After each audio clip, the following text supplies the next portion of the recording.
Bismillahirrahmanirrahim. Assalamualaikum warahmatullahi wabarakatuh. Waalaikumsalam warahmatullahi wabarakatuh. Halo sobat sosial dimanapun kalian berada, kita ketemu lagi di acara podcast Dinas Sosial bersama saya Wika, dan hari ini kita bertemu dengan dua narasumber hebat kita. Selamat pagi. Pagi. Kabid Perlindungan dan Jaminan Sosial ya, Yep. Ibu Dr. Anda Nok Komariah MKes. Sapaan sayangnya emak. Oke, sapaannya emak biar lebih akrab ya Mbak ya. Oke. Dan satu lagi narasumber kita adalah Bapak Dokter. Oh bukan ya? Bapak Belum. Yaya Zainal Arifin Belum. SH ya, insya Allah nanti ya Pak ya. Apa kabar Amin. Bapak? Baik.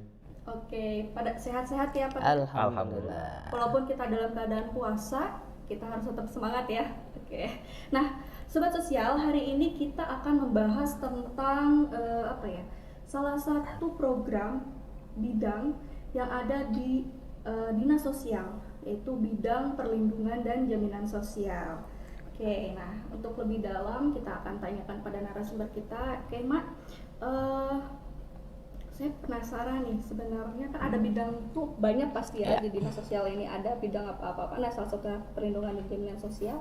Kira-kira apa sih sebenarnya bidang perlindungan dan jaminan sosial ini? Oke, jadi di bidang perlindungan dan jaminan sosial kita punya 3 seksi. Ada yang namanya penyuluhan, kemudian ada yang mengatasi bencana, kemudian yang satu lagi tentang kalau terkena dengan PKH, meskipun namanya seksi JSM gitu ya. Jadi kita memberikan perlindungan kepada korban bencana, kepada KPM PKH juga, dan memberikan penyuluhan kepada masyarakat. Jadi komplit ya, Maya? Komplit. Karena Ya. ada perlindungan dan ada jaminannya ya. Iya. Nah, tadi ada program PKH, terus ada program korban bencana dan penyuluhan.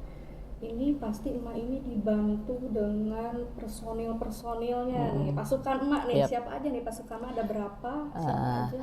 Nah, kalau di seksi jaminan sosial masyarakat itu kita hanya punya dua orang sebenarnya, meskipun harusnya idealnya ada 5 orang.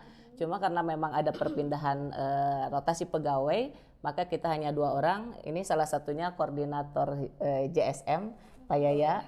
Kemudian ada satu lagi staf Pak Nanang namanya. Kemudian kita juga punya mitra, yaitu pendamping PKH. Mungkin nanti Pak Yaya bisa menjelaskan secara detail jumlah PKH di Jawa Barat itu berapa, jumlah KPM-nya juga berapa. Ya, selain JSM ada tadi yang bencana itu Yep. pasukan emak. Nah, pasukannya di JSM itu ada 3, di bencana ada 11. Nah, mereka itu siap kapanpun 24 jam, jam 12 malam, jam 4 malam, pagi dia selalu siap untuk pergi ke lokasi bencana gitu ya. Jadi memang selain Tagana yang militan juga stafnya juga militan.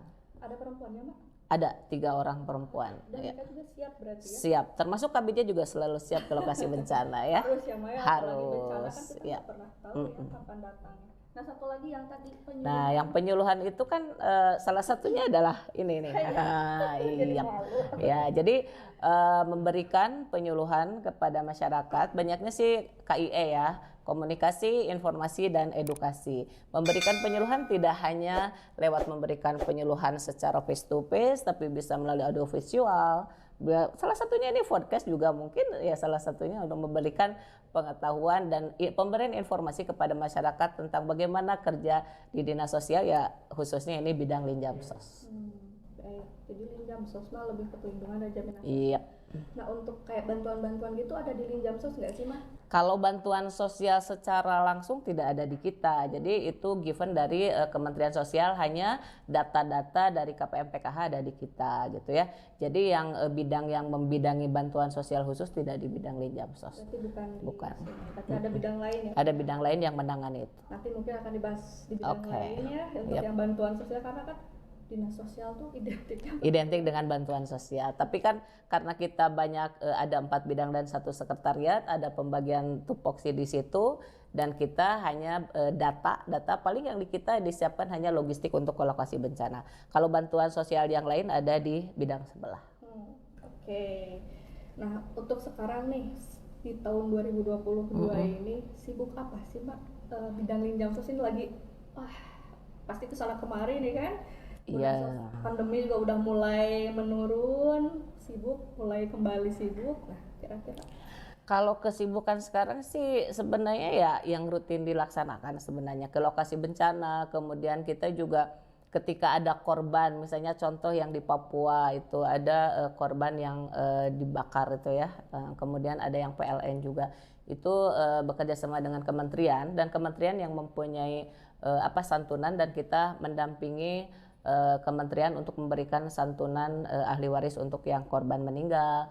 Kemudian ada bencana di daerah juga turun, kemudian pendistribusian logistik. Kalau PKH kita ada rakor PKH, rekor PKH, kemudian pemberian pendampingan untuk PKH di kabupaten kota ya. Kalau penyuluhan, Mak? Kalau penyuluhan sekarang kan sibuk juga, salah satunya adalah podcast, membuat kajian-kajian tentang tema-tema yang lagi viral gitu ya. Jadi penyuluh itu punya tugas untuk membuat kajian-kajian dan nanti seperti apa tindak lanjutnya, rencana aksinya seperti apa, nanti mungkin Pensos yang harus memberikan semacam rekomendasi hasil kajian yang dibuat gitu. Nah, dalam kerjanya nih bidang perlindungan dan jaminan sosial itu kan pasti ada koordinasi, konsultasi gitu ya. Nah, untuk tadi ada logistik gitu kan. Nah, gimana sih caranya? Apakah masyarakat langsung nih yang meminta logistik ini ke dinas sosial atau gimana sih caranya? Gitu? Nah, kalau logistik itu kan kita sebenarnya punya dua ya, dari APBN sumbernya dan dari APBD sendiri. Itu masyarakat nggak bisa secara langsung minta ke dinas, tetapi melalui dinas sosial kabupaten kotanya. Jadi G2G, karena itu ada pertanggungjawaban yang harus kita selesaikan di situ. Jadi masyarakat tidak bisa secara langsung. Jadi kita juga istilahnya menyalurkan bantuan ke kabupaten kota sebagai buffer stock. Kecuali kalau tanggap darurat kita bisa langsung memberikan kepada masyarakat dan kepada lokasi yang ada di tempat bencananya. Tetapi Kementerian Sosial sekarang punya program tentang lumbung sosial. Nah, lumbung sosial itu nanti ada di kecamatan atau di kabupaten, nanti dari kementerian itu bisa langsung ke sana, tetapi berdasarkan ajuan dari daerah masing-masing. Gitu. Sobat sosial, berarti kita nggak bisa nih langsung minta ke dinas sosial tiba-tiba, Mak, saya jadi korban bencana, saya mau minta, tapi harus ada jenjangnya ya Pak ya, jenjang yang harus tetap dilakukan seperti itu. Nah, berarti kalau untuk PKH ingin menjadi KPM itu juga sama, kalau ingin KPM juga tetap harus ada lewat DTKS dulu. Nggak bisa Bu Nisa langsung saya mau dapat PKH, nggak bisa. Ada komponennya. Nanti Pak Yaya dong yang suruh bicara, nanti biar kebagian semua. Ya begitu ya Pak Yaya. Iya, nanti liatin terus nih nggak ngomong. Bapak dari tadi senyumnya lebar ya. Iya. Makanya tunggu suaranya dia, kalau sudah keluar kan merdu. Oke, ya baiklah. Nah, berarti menarik sekali ya tentang perlindungan dan jaminan sosial ini. Tadi harus koordinasi, kita nggak bisa sepribadi-pribadi karena ini masalahnya dinas. Nah, untuk ke kementerian pun sama ya. Kalau tadi ada santunan. Ya, itu juga harus lewat pengusulan-pengusulan, kecuali yang memang itu terjadinya di luar Jawa Baratnya misalnya. Jadi kementerian kan tetap juga harus ada pengusulan dari kabupaten kota, ada persyaratan-persyaratan yang harus dipenuhi, dan kita Dinas Sosial Provinsi tugasnya membuat rekomendasi berdasarkan rekomendasi dari kabupaten kota dan beserta persyaratannya.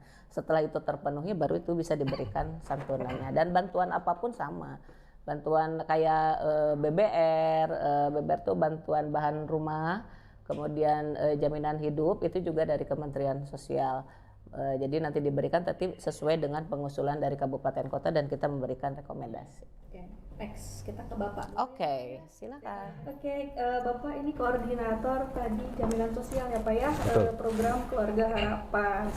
Nah, saya juga tertarik nih tentang program Keluarga Harapan. Itu kira-kira nih Pak, semua orang miskin ini dapat nggak sih bantuan program Keluarga Harapan ini atau gimana gitu? Ya, terima kasih Teh Nisa.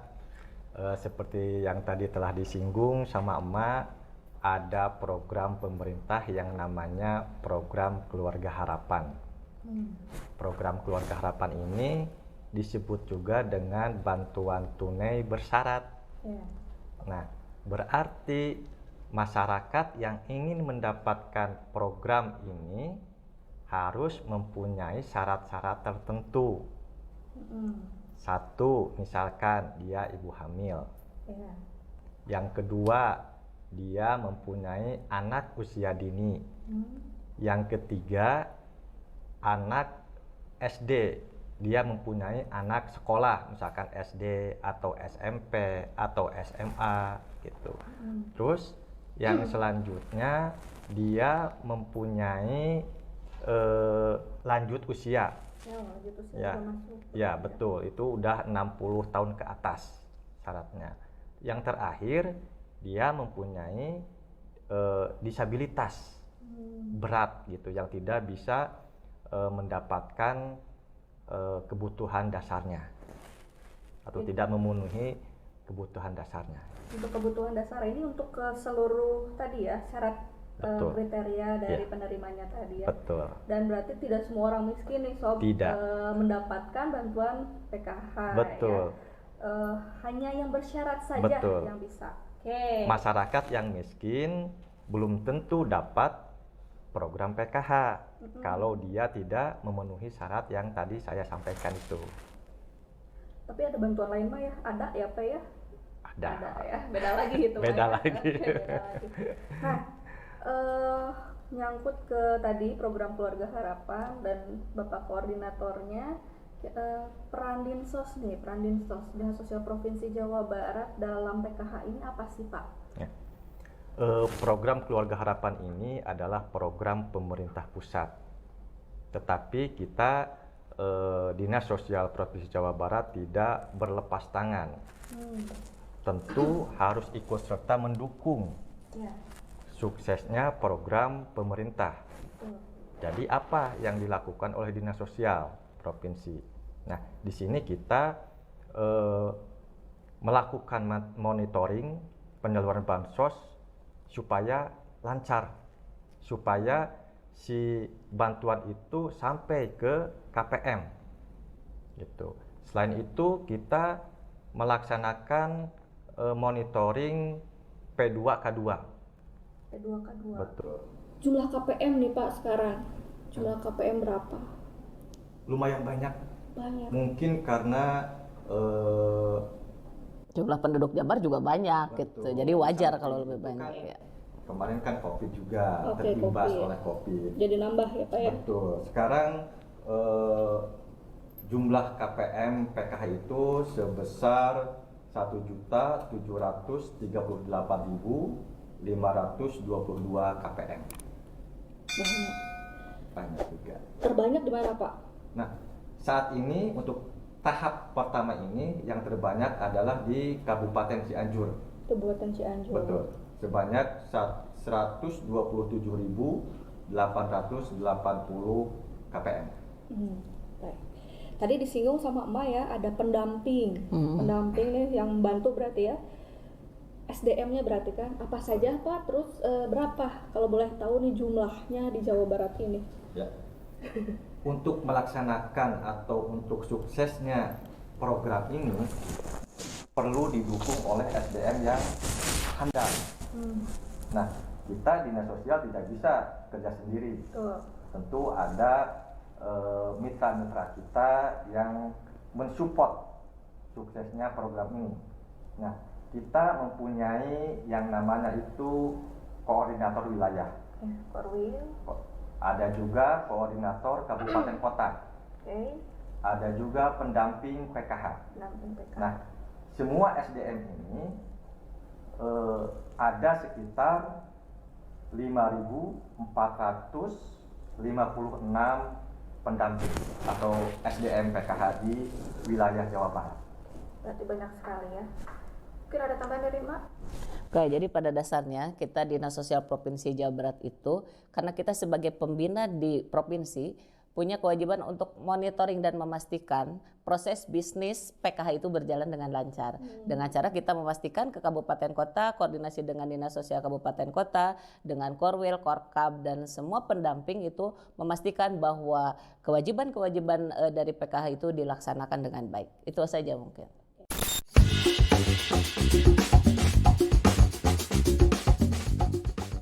Oke, itu tadi ya PKH ternyata sebegitu rumitnya. Jadi sob, sudah jelas ya sekarang PKH itu apa. Nah, saya kaget tiba-tiba ganti orang. Tiba-tiba ada ibu yang cantik lagi nih datang. Oke, ibu, namanya ibu Menur. Ibu Menur ini adalah koordinator dari kebencanaan ya, tentang kebencanaan, perlindungan dan jaminan sosial bencana, korban bencana. Nah, berarti sekarang kita masuk nih tentang bencana. Tadi udah PKH, sekarang bencana. Kalau dalam urusan bencana ya, peran dinas sosial ini apa sih Bu? Baik, saya coba jelaskan. Bapak, peran dinas sosial dalam penanggulangan bencana terdapat 2 klaster. Ada klaster logistik dan klaster pengungsian. Kalau klaster logistik itu tugasnya adalah penyiapan sandang, permakanan, peralatan, juga penyimpanan atau pergudangan. Kemudian kalau pengungsian itu di dalamnya terdapat penyiapan dapur umum. Kemudian penanganan tindak kekerasan berbasis gender, pencegahan perlindungan kelompok. Nah, nanti juga di dalamnya terdapat penyiapan untuk hunian sementara, tempat pengungsian begitu. Oke. Tugasnya banyak juga ya kebencanaannya, karena walaupun ada 2 klaster tapi banyak. Nah, berarti kan tidak sendiri nih berarti ya Mak ya dalam penanganan ini. Nah, Mak dibantu siapa aja nih, dan kira-kira mitra dalam penanganan bencana ini ada siapa saja yang bergabung? Sebenarnya banyak.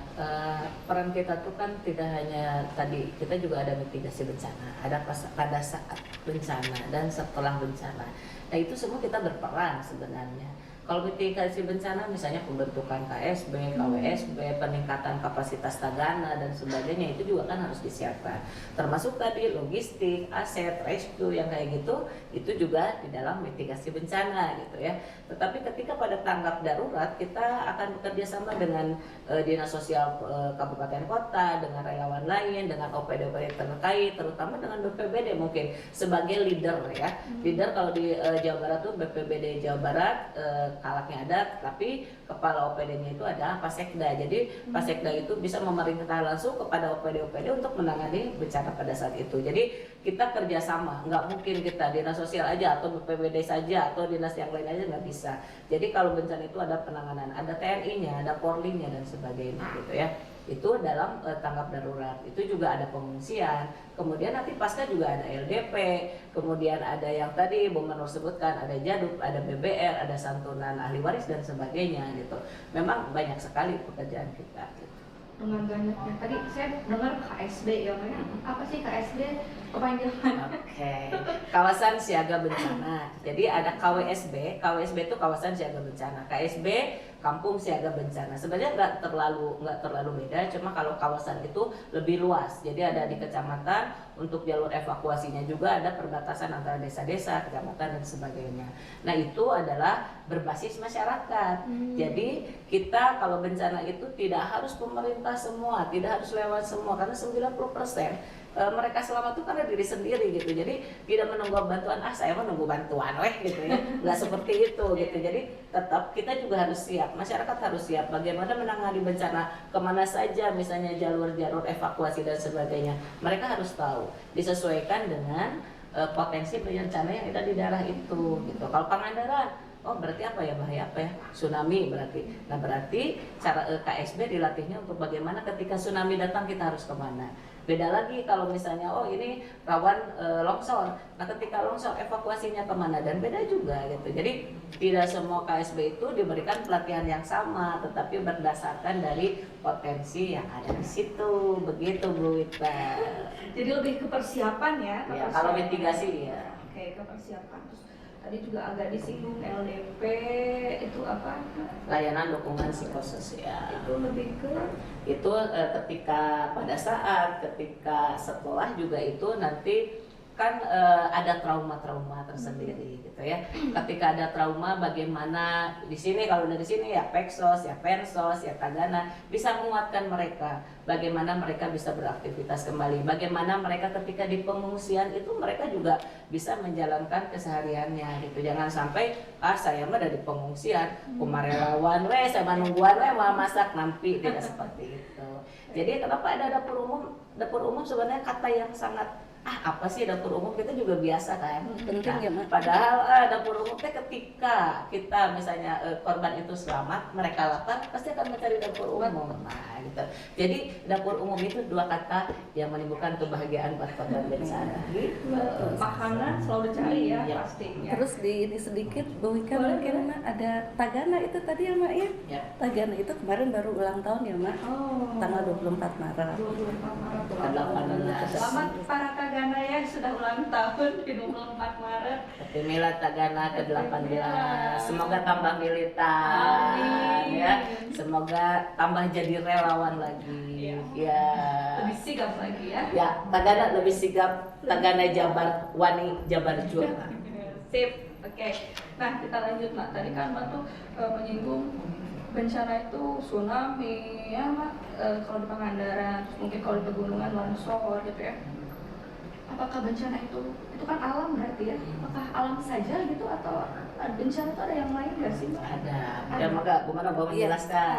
ada bencana alam, ada non alam dan sosial. Oke. Nah, jadi biasanya kalau terjadi bencana sosial ya, bukan yang alam itu biasanya misalkan terjadi konflik di dalam masyarakat, di kondisi masyarakat apapun, biasanya ada gesekan-gesekan. Nah, di situ yang menimbulkan terjadinya kebencanaan dari dua pihak sehingga menimbulkan korban, baik korban fisik atau korban jiwa atau korban apapun.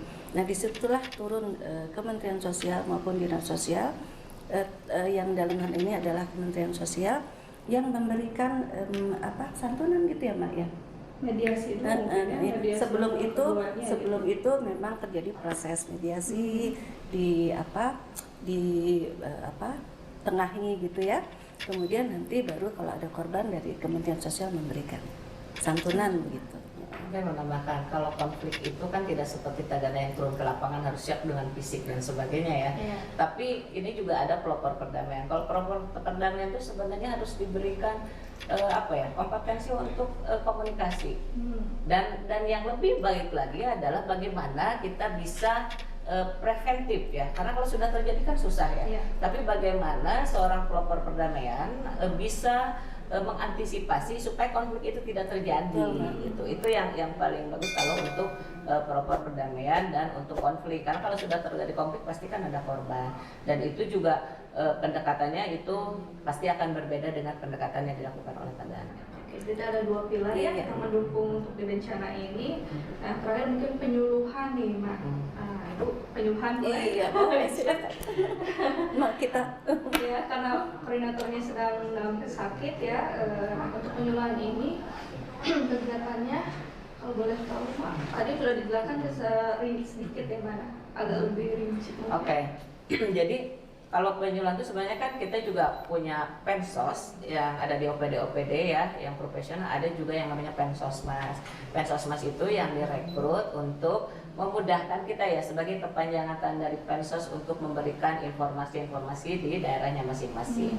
Nah, tujuan utama sebenarnya kalau dilihat dari tupoksi itu kan memberikan penjelasan tentang KIE kan, komunikasi, informasi, dan edukasi. Nah, itulah tugasnya. Jadi merasa saya Nah, tes ya. Iya dites, nanti bisa menjawab diri sendiri gitu ya. Karena memang kan ini Pensosnya, jadi sebenarnya luas, bisa interan, bisa eksteran gitu kan. Sebenarnya yang harus dibuat juga banyak kajian-kajian ketika ada berita-berita yang viral di mana bagaimana seorang Pensos dan Pensos itu bisa mengkaji kenapa ini terjadi. Ini harus kemana kita koordinasi dan harus bagaimana menyelesaikannya seperti itu. Nah ini juga mungkin nanti Pensos tuh kalau nggak salah punya program juga Jafung Ngahiji ya. Jadi tidak hanya urusan Pensos, tapi ada fungsional-fungsional yang lain yang bisa bergabung untuk memberikan sesuatu yang membawa nama Dinas Sosial Provinsi Jawa Barat punya Jafung yang Ngahiji yang memberikan pelayanan kepada masyarakat gitu. Jadi saya jadi diingatkan ya harus Sebagai motivasi juga. saya harus segera nih membuat ingetin teman-teman juga nih ya bahwa kita punya program tadi ya Jafung Ngahiji. Nah, saya juga ingin tahu nih Mbak, Pensosmas ini di Jawa Barat sudah semua? Belum, baru beberapa kabupaten dan itu juga diinisiasi oleh Kementerian Sosial kan. Ada di Purwakarta, ada di Kabupaten Sukabumi. Mungkin nanti yang lain-lain bisa, kalaupun tidak ada dari pemerintah kan dari daerahnya juga bisa sebenarnya bisa merekrut, Bisa bikin sendiri gitu ya Mbak. Karena kalau dirasa mungkin sebenarnya banyak manfaatnya ya Pak ya kalau ada penyuluh sosial masyarakat ini gitu ya Sob ya. Nah, kemudian tadi mitra sudah ya penyuluh sosial masyarakat kegiatannya pun sekarang di dinas sosial jumlah berapa? Sebenarnya ada yang kalau kita memulai itu kan ada yang namanya Pensos Karir lah ya. Pensos Karir itu dimulai dari awal bahwa dia tuh memang sebagai pensos gitu. Tapi yang kedua ada yang invasi. Ternyata yang ketiga lagi yang kan sekarang sudah tidak ada di kepala seksi gitu ya. Jadi mereka di penyesuaian dengan menjadi koordinator, tapi penyuluh sosial gitu. Jumlahnya kalau nggak salah ada berapa ya? 15? Berapa? Hitunglah. 19 lebih banyak lagi karena memang ada yang satu sudah meninggal kan ya, yang satu lagi sudah pindah Jafung gitu. Dan itu semua di emak ini? Enggak, kalau kemarin memang ada di bidang Linjamsos sih sebenarnya. Cuma karena sekarang biar ada pemerataan di tiap bidang, kemudian di UPT juga kan sama-sama ada tenaga yang harus memberikan informasi. Jadi kita disebar ke UPT dan bidang gitu. Kalau di bidang Linjamsos sendiri sekarang cuma ada 2. Iya, termasuk ini. Oke, berarti ya sobat sosial mungkin seperti itu nih perlindungan dan jaminan sosial sudah sobat sosial bisa simak sendiri ya tadi pemaparannya dari Ibu Kabid kita yang cantik ini. Aduh saya jadi malu kalau dilihat itu sama Ibu. Kemudian dari Bu Menur dan tadi ada Bapak yang paling ganteng Bapak Yaya ya. Ibu terima kasih. Oke, tapi sebelum ditutup kayaknya mau ngasih pantun deh. Oh boleh boleh. Tanpa pantun ini. Nah, udah pantun. Tadi bikin ya. Ya. Pantun buat sobat sosial semua. Asik, sobat sosial. Atlet tinju berjalan memakai jubah, mendapat tepuk tangan yang sangat meriah.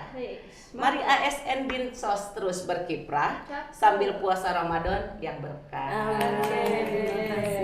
Saya juga jadi boleh dong, jawab dong pantunnya. Iya dong ya pantunnya. Tapi sebelum pantun ya, saya mau ngucapin terima kasih dulu buat Mak Nol, sama-sama, Bu Menur, dan Pak Yaya yang sudah menyempatkan hadir walaupun kita dalam keadaan puasa tetap semangat. Harus semangat. Linjamsos tuh harus semangat. Ini yang paling lincah nih ya. Betul. Tapi yang paling lincah selalu siap. Energik. Ya. Harus jadi sinar. Nah sobat sosial mungkin segitu, sampai jumpa lagi nanti di lain episode. Tadi PKH dan bencana mungkin nanti kita bikin episode yang lebih Oke, biar lebih spesifik lagi. Nah, biar sobat sosial juga paham. Nah terakhir, berlayar di lautan naik kapal, menangkap ikan pari tertangkap 6 lepas 3. Sekian dulu podcast Dinas Sosial. Ketemu lagi nanti dengan topik menarik lainnya. Mantap. Assalamualaikum warahmatullahi wabarakatuh. Assalamualaikum warahmatullahi wabarakatuh.